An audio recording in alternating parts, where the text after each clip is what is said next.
30th fatality recovered from collapses building in the city of Angeles.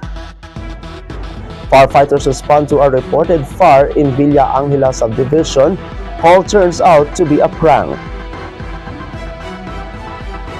The situation of Mindanao after the magnitude 7.8 earthquake. And diesel kerosene pump prices up by over 4 pesos per liter on Tuesday.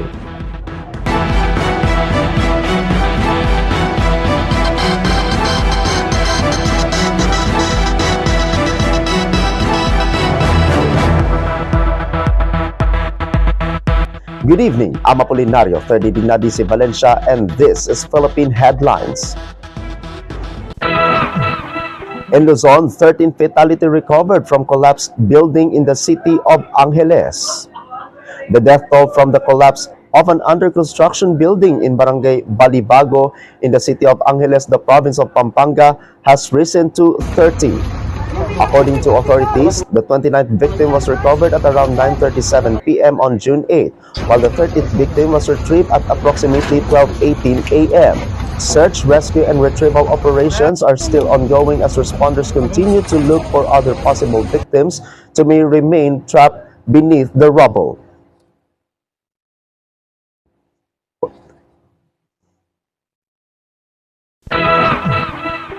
In Visayas, firefighters respond to a reported fire in Villa Angela subdivision.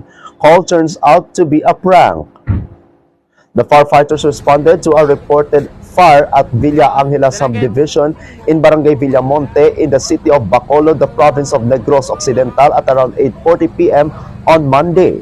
However, upon arriving at the scene, they discovered that there was no fire and that the emergency call was actually a prank.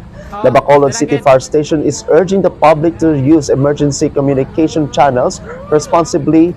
The authorities also warned that individuals who intentionally make false reports will be investigated and may face approximate legal action under the law. According to a public advisory from the Bacolod City Fire Station, prank calls and false reports divert valuable emergency resources, delay responses to actual emergencies, and may put lives and property at risk. Every emergency call is treated with utmost urgency, requiring the deployment of firefighters, fire trucks, and emergency personnel.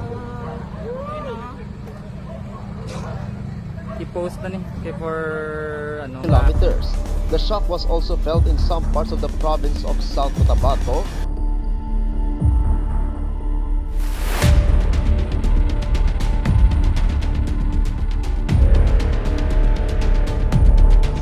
In Mindanao, here the situation of Mindanao after the magnitude 7.8 earthquake. Pickup truck swallowed by lake after parking area collapsed in Sitio Tibaay in Barangay Bakdulong in the municipality of Lake Cebu due to the magnitude 7.8 earthquake yesterday. The residents worked together to retrieve a pickup truck after it fell into the lake in Barangay Poblacion in the municipality of Lake Cebu in the province of South Cotabato. According to reports, the vehicle's parking area was damaged by the effects of the magnitude 7.8 earthquake, causing the truck to plunge into the water.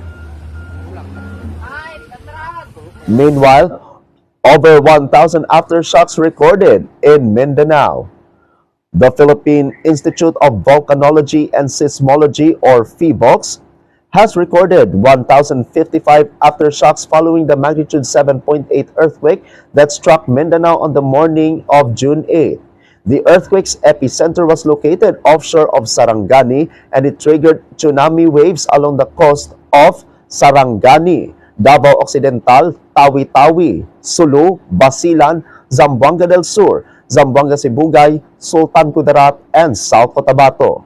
The strongest aftershock recorded so far measured magnitude 6.7. Meanwhile, the magnitudes of the felt aftershocks have ranged from 1.3 to 6.7. Another, General Santos City residents sleep outdoors due to continuous aftershocks. The residents of Bayanihan in Barangay Kalumpang were forced to sleep outside their homes due to the series of aftershocks felt following the magnitude 7.8 earthquake that struck Mindanao on the morning of Monday, June 8. Several areas in Soxergen also remain without electricity, further adding to the difficulties being faced by affected communities. And lastly, death toll from the magnitude 7.8 earthquakes rises to 37. The number of fatalities caused by the magnitude 7.8 earthquake that struck various parts of Mindanao on June 8 has risen to 37. Meanwhile, 456 people were reported injured, while at least 4 individuals remain missing. According to data from the Office of Civil Defense or OCD, around 17,600 families have been affected by the earthquake.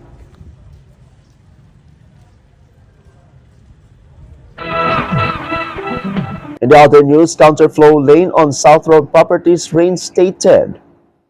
The counterflow lane on the southbound lane of the South Road Properties or SRP has been reinstated by the Cebu City Transportation Office. The counterflow lane on the southbound section of SRP will be operational from 6 a.m. to 8 a.m. Monday to Friday. According to the Cebu City Transportation Office, under the leadership of Raquel Ars, the measure was implemented to help ease traffic congestion as classes have resumed in both public and private schools across the Cebu City.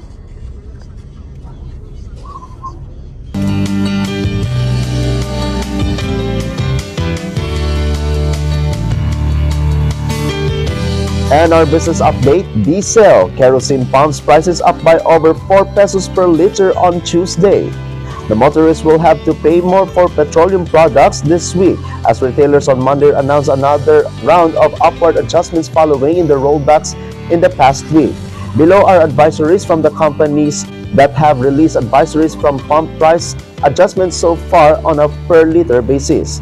The Sea Oil Philippines Corporation's gasoline is 30 centavos, diesel is 5 pesos and 77 centavos, and kerosene 8 pesos and 10 centavos. Shell Filipinas Corporation is gasoline is 30 centavos, diesel is 4 pesos and 85 centavos, and kerosene is 4 pesos and 75 centavos. Uni Oil Petroleum Philippines Incorporated, the gasoline is 30 centavos, and diesel is 4 pesos and 90 centavos. The adjustments will take effect at 6 a.m. on Tuesday, June 9. Other firms have yet to make similar announcements for the week. Latest data available from the Department of Energy or DOE show that the country's total fuel inventory is good for an equivalent 47 and 9 days as of Monday, June 8.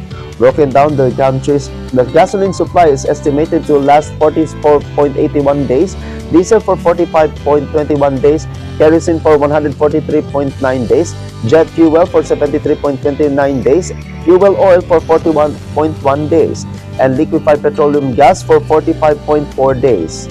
An oil industry source earlier projected mixed movements this week, citing the stalled diplomacy talks and the prolonged supply disruption following the suspension of negotiations on the peace deal in the Middle East. Retailers last week rolled back prices per liter by a minimum of 4 pesos and 76 centavos for gasoline, 9 pesos and 26 centavos for diesel, and 10 pesos for 86 centavos for kerosene. And before we end, let us pray for the city of General Santos and other areas that have been affected by the earthquake. May everyone remain safe, and may those impacted receive the assistance, strength, and support they need during this difficult time. And that is Philippine Headlines this Tuesday, June 9, 2026. I'm Apolinario Ferdidignadi Valencia, and this is Salakot Online Broadcasting Network. Good night, Philippines. Amping kasadya.